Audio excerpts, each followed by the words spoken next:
नमस्कार मित्रों, जय श्री राम। कैसे हैं आप सब।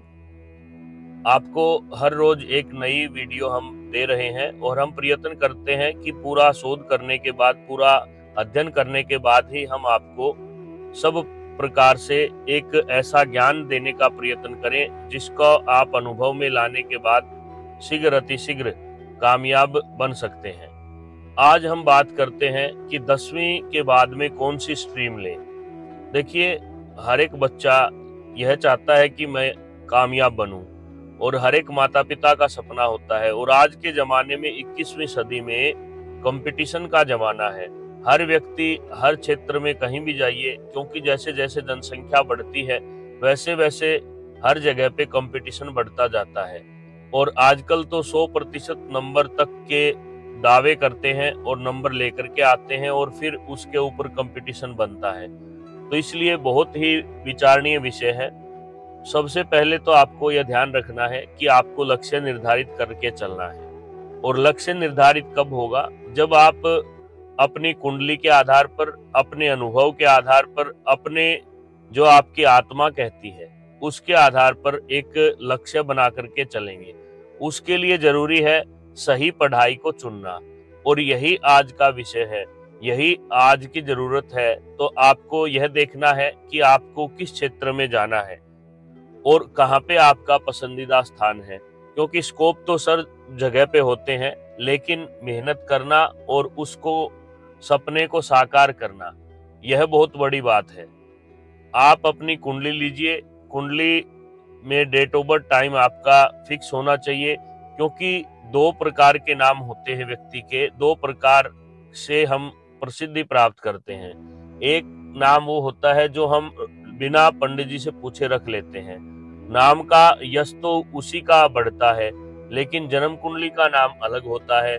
इसलिए अगर आपके पास जन्म का समय तारीख है तो कोशिश करें जो नाम आपका निकलता है वही नाम आप अपने बच्चे का रखें। उसके बाद आपको यह सोचना है कि आगे बढ़ने के लिए हमें सबसे पहले किस चीज की जरूरत है। तो कुंडली में आप बारीकी से अध्ययन करें और जो ग्रह हैं उनकी स्थिति, चाल, सबको सोच समझ करके उसके बाद में आप प्रयत्न करें। यह ध्यान रहे कि आपको विशेष रूप से अपनी मन की रुचि के अनुसार, अपनी आत्मा की रुचि के अनुसार सब्जेक्ट लेने हैं।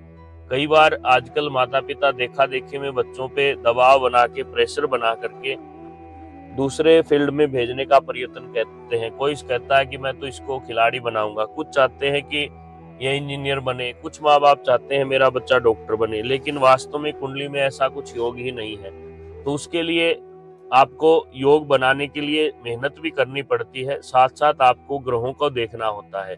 अगर आपका लग्नेश पंचमेश कहीं भी एक है तो आप निश्चय ही अपने लक्ष्य में कामयाब होंगे। दशमेश और भाग्येश, उनको 9वें भाव के स्वामी, 10वें भाव के स्वामी को भी देखना चाहिए। उसके साथ आपको ये देखना है कि इनकम भाव का स्वामी आपका कौन है और कहाँ पे बैठा है। इनकम भाव 11वें घर से और 7वें घर से देखा जाता है। उसके साथ साथ आपको यह भी देखना है कि आप किस क्षेत्र में जाना चाहते हैं। अगर आप तकनीकी क्षेत्र में जाना चाहते हैं तो आपको वहाँ पे फिजिक्स, केमिस्ट्री, मैथ लेना होगा। इसलिए आपको यह देखना पड़ेगा कि आप तकनीकी शिक्षा के लिए अपने आप को कहाँ तक साबित कर सकते हैं, और उनका प्रभाव ग्रहों से देखा जाता है। ग्रह विशेष रूप से तकनीकी के लिए मंगल, बुध और बृहस्पति तीनों का ठीक होना जरूरी है। अगर आपको यह सोचना है कि मुझे यूपीएससी में जाना है, बड़े अफसर के पद पर जाना है, उसके लिए आपको आर्ट्स पढ़ना होगा, लेकिन साथ साथ आपका बुध और गुरु, साथ में आपका सूर्य भी मजबूत होना चाहिए, क्योंकि सूर्य सब ग्रहों का राजा है। जब तक सूर्य सेंटर में नहीं होगा तो आपको उच्च पद की प्राप्ति होना बहुत मुश्किल है। इस प्रकार से आपको हर एक बात को लेकर के बारीकी से सोचना समझना चाहिए। और फिर भी अगर आप निर्णय नहीं ले पाते हैं तो हम बार बार कहते हैं हर एक व्यक्ति को जीवन में ऐसे 2 मित्र रखने चाहिए, वो आपको सही समय पे सही निर्णय देंगे।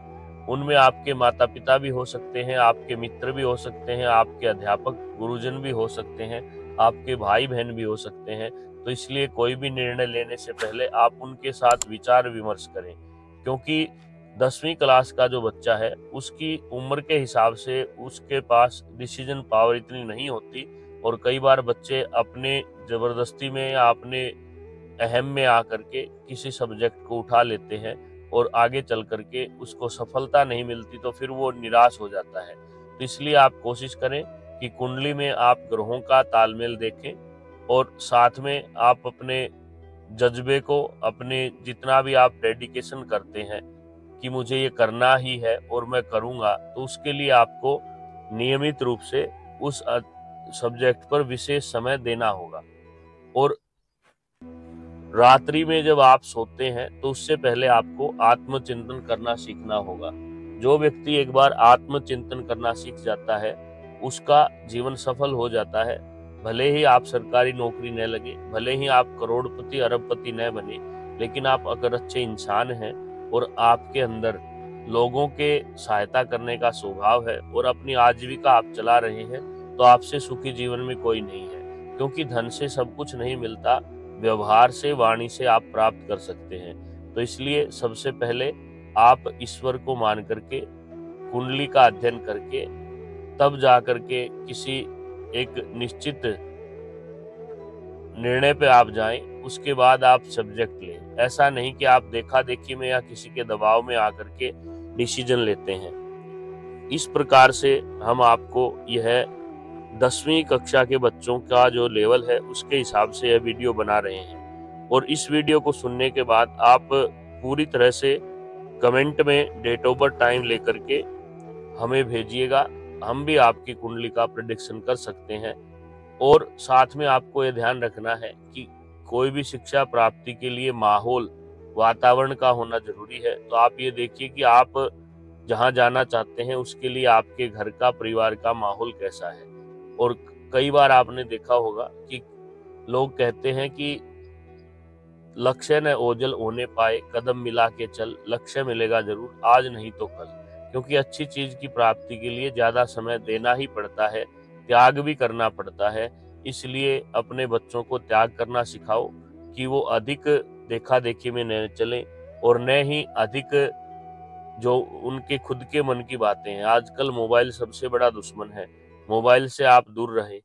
और उसके बाद जो साथ के बच्चे हैं उनसे विचार विमर्श करने के बाद अपने अध्यापक, माता पिता या किसी भरोसेमंद व्यक्ति के साथ बात करके आप निर्णय लें। इसलिए कोई भी 10वीं कक्षा का बच्चा है तो वह 11वीं से पहले अगर विषय का निर्धारण करने के लिए अपने आप को असमंजस की स्थिति में लेकर के चल रहा है, तो उसको यह जरूर ध्यान रखना चाहिए कि कोई भी विचार, कोई भी विषय प्रमुख नहीं है।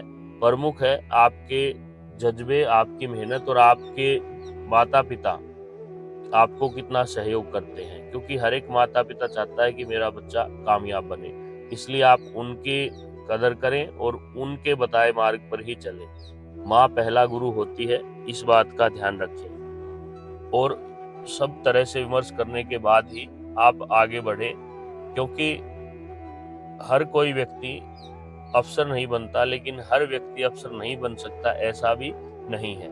धन्यवाद। जय श्री राम।